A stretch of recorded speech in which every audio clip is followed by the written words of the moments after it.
नमस्कार मित्रों, आज हम जिस विषय पर चर्चा करने जा रहे हैं, जिस टॉपिक पर डिस्कशन करने जा रहे हैं, उससे सभी लोग ग्रसित हैं, परेशान हैं। मोस्टली होता है कि हम कुछ काम को अपने हाथ में लेते हैं, कुछ टास्क हम करने का सोचते हैं, लेकिन उसे या तो बीच में ही छोड़ देते हैं या तो एक दिन 2 दिन 3 दिन करके फिर फ्रस्ट्रेट होके या होपलेस होके छोड़ देते। तो आखिर उसके पीछे कारण क्या है, उस एक फैक्टर को मैंने फिगर आउट किया है और जस्ट मैं वही डिस्कस करूंगा कि आखिर वो कौन से फैक्टर्स हैं जिसकी वजह से हम उस टास्क को, जो भी हमने अपने हाथ में लिया है, वो कोई भी टास्क हो सकता है, उसको लास्ट तक हम नहीं लेगा, जब तक कुछ रिजल्ट जो आया है वहां तक ना लेगा, बीच में छोड़ दे, हताश होकर, निराश होकर, या और भी कोई भी फैक्टर हो सकता है, लैक ऑफ इंस्पिरेशन या लैक ऑफ परसिवरेंस, कुछ भी, मतलब एंड तक ना लेगा। उसके पीछे का फैक्टर क्या है? तो कोई भी टास्क जो होता है कंप्लीट करने का, उसके मोस्टली 3 पैरामीटर्स होते हैं: प्रायोरिटीज, प्लानिंग एंड प्रिपरेशन। अगर आपने किसी भी टास्क को प्रायोरिटी, प्लानिंग और प्रिपरेशन है तो एंड गोल तक 100% जाए। प्रायोरिटी, प्लानिंग और प्रिपरेशन में जो सेकंड फैक्टर है प्लानिंग, उस प्लानिंग की हम थोड़ा सा डिटेल में डिस्कशन करेंगे कि उस प्लानिंग जो फैक्टर है, जो 3 फैक्टर्स हैं, उस 3 फैक्टर में जो सेकंड फैक्टर प्लानिंग है, उसमें कुछ फैक्टर्स हैं, उसमें कुछ कारक हैं, कारण है उस प्लानिंग में ही, कुछ लूप होल्स हैं, कमी है, जो हम उस पर ध्यान नहीं देते और जिसकी वजह से हमारे काम अधूरे छूट जाते हैं, लास्ट तक नहीं पहुंचते जहां तक उन्हें जाना चाहिए था। जहां तक कुछ करने के लिए या जहां तक हम ले जाने के लिए उस कार्य को कर रहे थे, हम नहीं ले जा पाते, वहां तक अधूरा छोड़ देते। तो आखिर वो क्या कारण होता है जिसकी वजह से हम उसे अधूरा छोड़ देते हैं?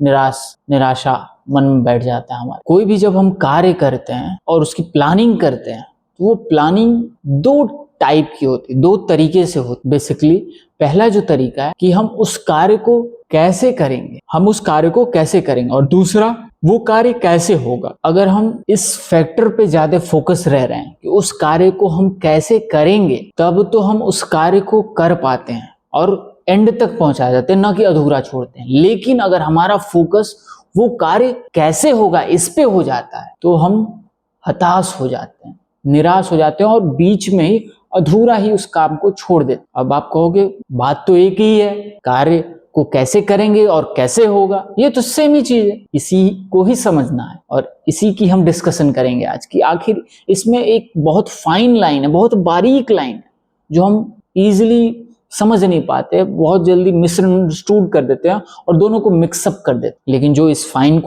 फाइन लाइन को समझता है कि कार्य को कैसे करेंगे और वो कैसे होगा, वो किसी भी कार्य को लास्ट तक लेके जाता है, ना कि बीच में अधूरा छोड़। किसी भी कार्य को आप कैसे करोगे वो उस फैक्टर पे डिपेंड कर रहा है। जब इसकी प्लानिंग आप करते हो कि इस टास्क को आप कैसे करोगे, तो वहां एक रैशनल थिंकिंग होती है।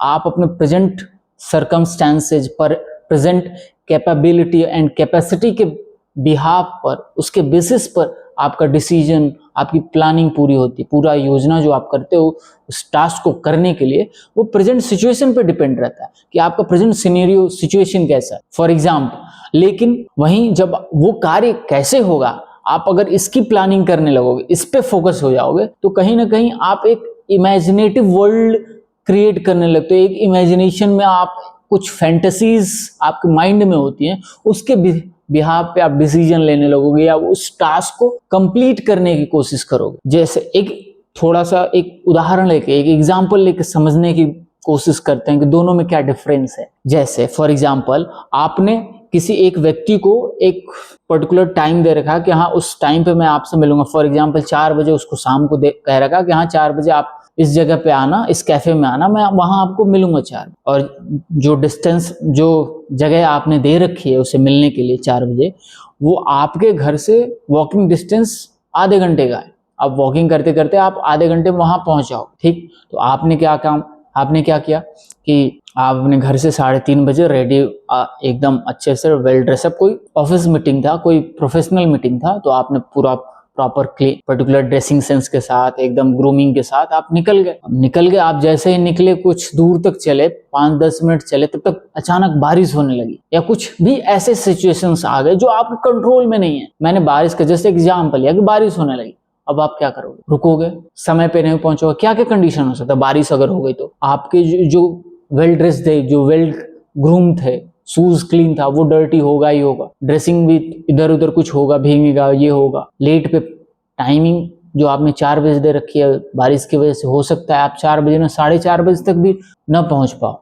हो सकता है सारा कोई आपको ट्रांसपोर्ट भी न मिले। क्यों हो ये सब हो सकता है? क्योंकि ये सिचुएशन आपके कंट्रोल में न थे। ना बारिश आपके कंट्रोल में है, ना कोई आपको पब्लिक ट्रांसपोर्ट मिले या ना मिले, ये भी आपके कंट्रोल में नहीं। तो आप वहां 4 बजे नहीं पहुंच पाओगे, वो भी वेल ग्रूम्ड और वेल ड्रेस तरीके से, जैसे मोस्टली प्रोफेशनल मीटिंग होती है। यही बस अब यही इसी डिफरेंस में आ गया कि आपने डिसाइड किया था कि आप वहां 4 बजे पहुंचोगे। आपने उसके लिए जो भी प्लानिंग करनी थी कि हाँ आप मतलब सही समय पे वेल ग्रूम्ड होके आप अपने घर से निकल गए, बस यहीं तक की प्लानिंग आपके कंट्रोल में थी। 4 बजे तक पहुंचने का के लिए आपके हाथ में जो प्लानिंग का पार्ट था, फैक्टर था, वो यहीं तक। वो वहां तक आप पहुंचोगे या नहीं पहुंचोगे, इस सिचुएशन को और भी फैक्टर डिसाइड कर रहे थे जो आपके कंट्रोल में या हमारे कंट्रोल में नहीं हो। वो वही आया था कि वो कार्य कैसे होगा। वो नहीं हुआ। 4 बजे हम वहां नहीं पहुंचे, हो सकता है हम 4:30 बजे पहुंचे। तो फिर हम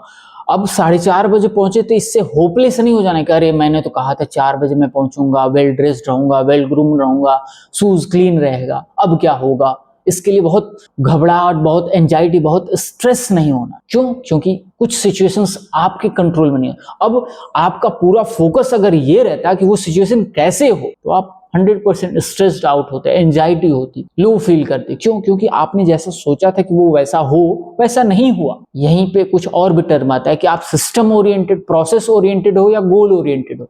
अगर आप गोल ओरिएंटेड हो तो आप फ्रस्ट्रेट हो जाओ। क्यों? क्योंकि आपका गोल वैसा अचीव नहीं हुआ जैसा आप अचीव करना चाहते, वैसा कार्य नहीं हुआ जैसे आप करना चाहते। कार्य को कैसे वो कार्य कैसे होगा उसका कंट्रोल आपके हाथ में ही नहीं, क्योंकि लाइफ में ऐसी ऐसी सिचुएशंस होती हैं जो आपके कंट्रोल में नहीं होती, आप उस पर कंट्रोल नहीं कर सकते। जब भी आप कोई भी कार्य को करने के लिए अपने हाथ में लो कि हाँ मैं इस टास्क को करूंगा, तो प्लीज मेक श्योर कि आप वो कार्य कैसे करोगे उस पे फोकस रखो, ना कि वो कार्य कैसे होगा। क्योंकि अगर प्रोसेस सही रहा कि वो कार्य कैसे होगा तो रिजल्ट तो अपने आप आएगा ही आएगा। अब कैसे वो रिजल्ट आएगा अगर वो भी आप नियंत्रण कर लोगे तो वहीं आप स्ट्रेस्ड आउट हो जाओगे, एंजाइटी होगा। सेम यही प्रिंसिपल हमारे भगवत गीता में भी कहा, श्री कृष्ण ने अर्जुन को बताया था कि कर्मण्येवाधिकारस्तु मा फलेषु कदाचन। मतलब हे अर्जुन, कर्म तुम्हारे हाथ में है, फल तुम्हारे हाथ में नहीं है। मतलब कि आप वो कार्य को कैसे करोगे ये आप डिसाइड कर सकते हो, वो कैसे होगा वो आप कैसे डिसाइड। बहुत इसी की वजह से भी हम होपलेस हो जाते हैं कि अरे हमने सोचा था, जैसा वो मीटिंग में आप गए,